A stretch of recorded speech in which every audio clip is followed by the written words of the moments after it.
Assalamualaikum warahmatullahi wabarakatuh. Perkenalkan, kami dari kelompok pertama. Saya sendiri Jessica Kurnia Dewi dan rekan saya Renaldi Jos Kevin akan mempresentasikan tentang materi The Management Movement atau gerakan manajemen yang dimulai dari saya sendiri.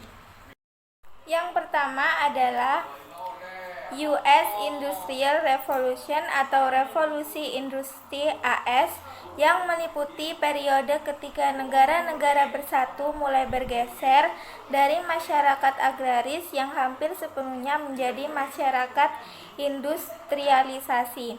Danny Wen menggambarkan revolusi industri di Amerika memiliki 3 sisi, yaitu kekuatan, transportasi, dan komunikasi. Transportasi bergerak melalui periode lalu lintas industri dan komersial pada kanal, jalur kereta api, dan akhirnya sistem jalan dengan efisien. Jalur komunikasi diperluas, keputusan harus dibuat dalam kerangka kerja yang berubah cepat, penjadwalan, kesulitan muncul, dan pasar baru dikembangkan. Tren menjauhi masyarakat dari masyarakat agraris memaksa banyak perubahan. Perilaku pada pekerja tanah, jadwal, tugas kerja, beban kerja, kompensasi, dan keselamatan merupakan isu yang hangat diperdebatkan hingga abad ke-20. Yang kedua adalah Captains of Industry atau Kapten Industri. Pada akhir abad ke-19, ekonomi telah menggeser dari yang terutama agraris ke ekonomi yang sangat terlibat dengan barang-barang manufaktur dan pasar industri. Selama kuartal terakhir abad ke-19, bisnis Amerika didominasi dan dibentuk oleh kapten industri. Berbeda dengan sikap laissez-faire dari generasi sebelumnya, individu-individu ini sering mengejar keuntungan dan kepentingan diri sendiri di atas segalanya. Pemerintah mulai mengatur bisnis pada tahun 1890. Tindakan anti-monopoli Sherman yang berusaha untuk memeriksa praktik-praktik perusahaan dalam pengendalian perdagangan disahkan. Pada tahun 1890, metode manajemen sebelumnya tidak lagi berlaku untuk industri AS. Komunikasi dan transportasi telah berkembang dan memacu pertumbuhan industri yang besar. Sedangkan metode produksi adalah minyak mentah dan pelatihan pekerja hampir tidak ada.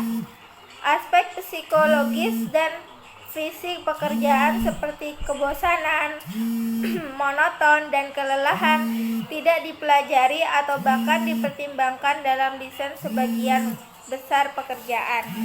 Selanjutnya, Scientific Management and Frederick W. Taylor. Pengembangan tugas khusus dan departemen dalam organisasi telah datang dengan pertumbuhan industri yang cepat dan penciptaan bisnis besar.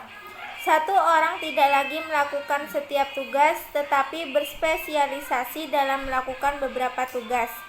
Ini menciptakan kebutuhan untuk mengordinasikan, mengintegrasikan, dan mensistemasikan alur kerja.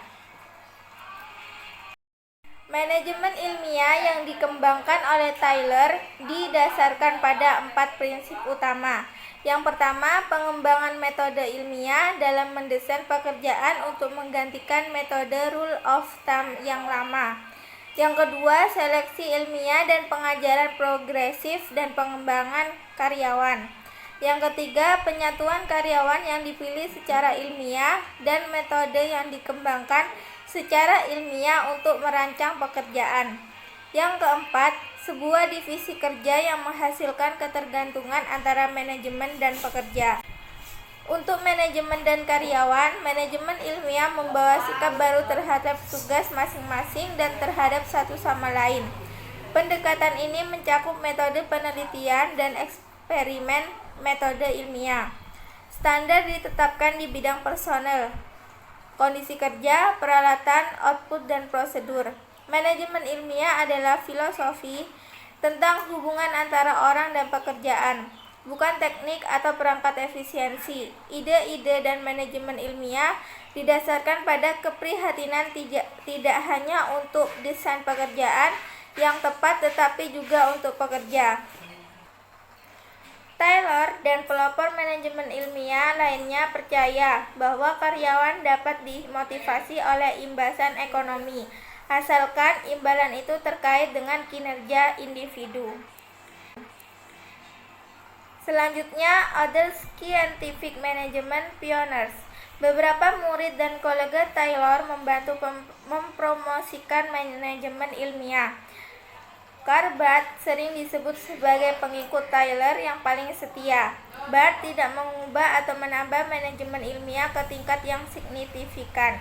Alih-alih ia bekerja untuk mempopulerkan gagasan Taylor.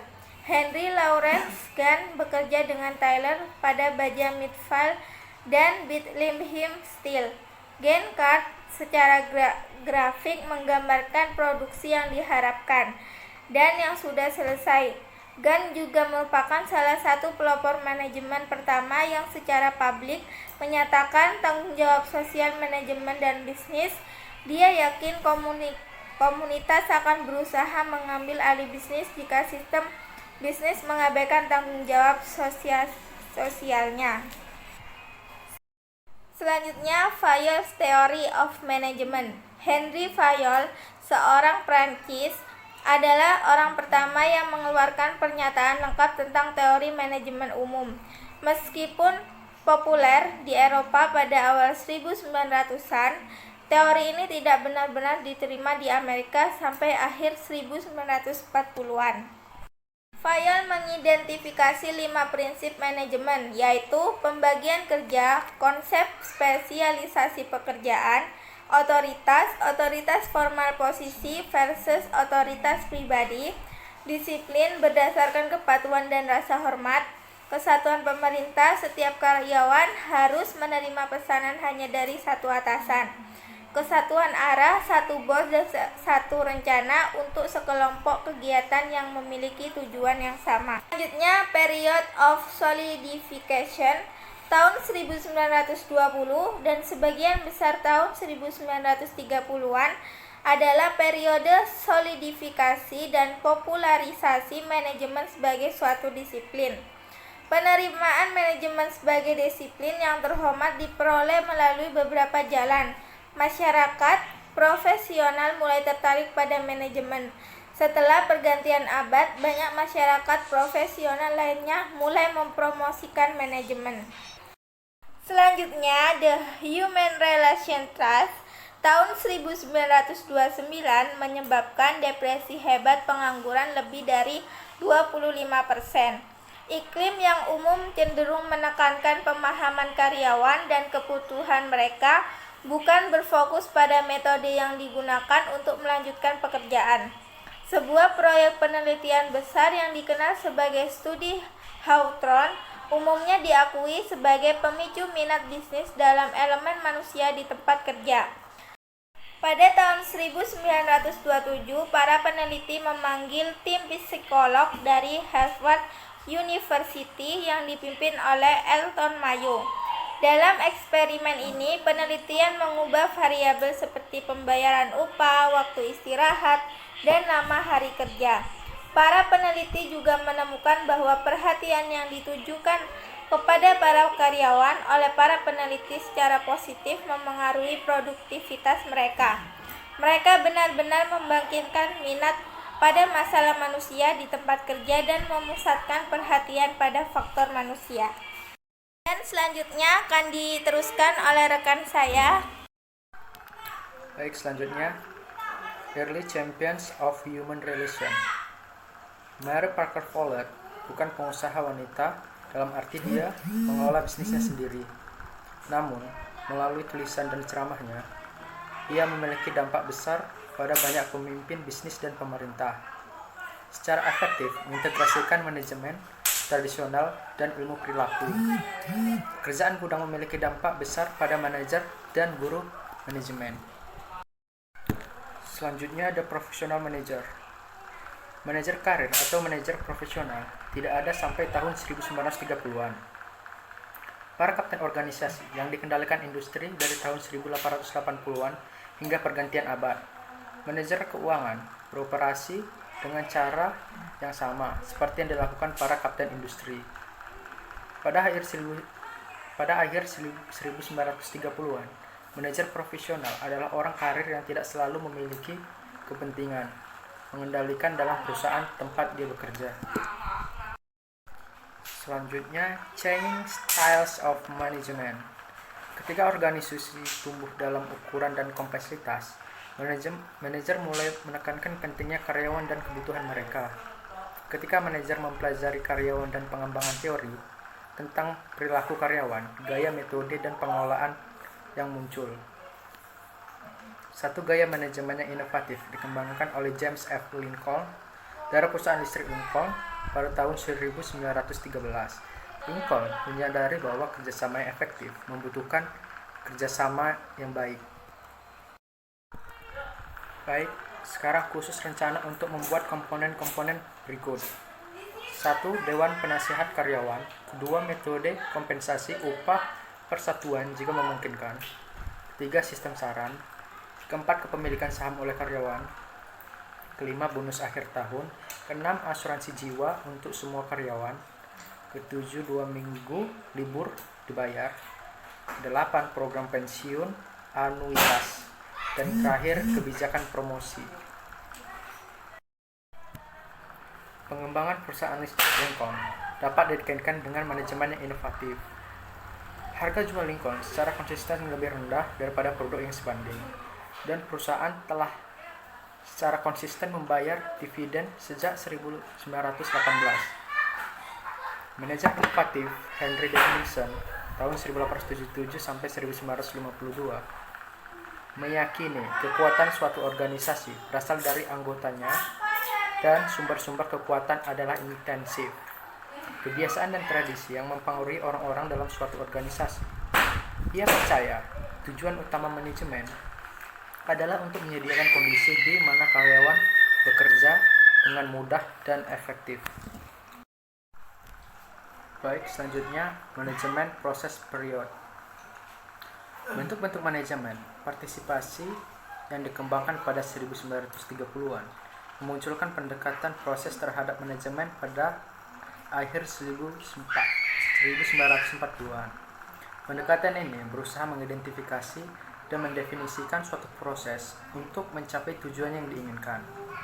Seperti yang telah dikatakan, Henry Fayol adalah sarjana manajemen pertama yang menyajikan analisis fungsional dari proses manajemen. Fayol mengidentifikasi perencanaan, pengorganisasian, penguasaan, koordinasi, dan kontrol sebagai fungsi manajemen.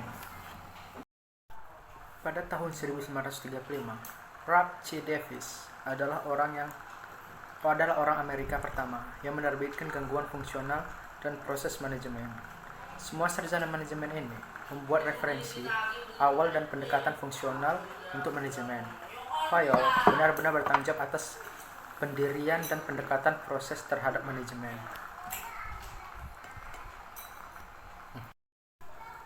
Baik, selanjutnya order approach.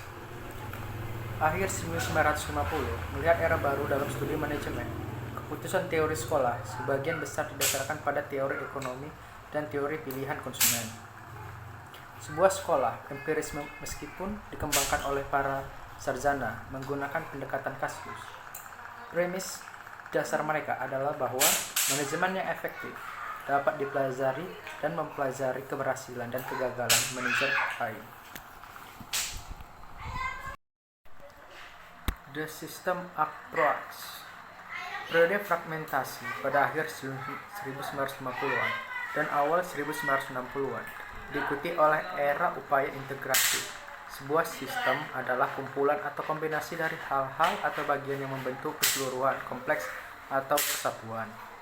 Pendekatan sistem untuk manajemen dipandang sebagai cara berpikir tentang pekerjaan mengelola, menyediakan kerangka kerja, dan memvisualisasikan faktor lingkungan internal dan eksternal sebagai keseluruhan yang terintegrasi.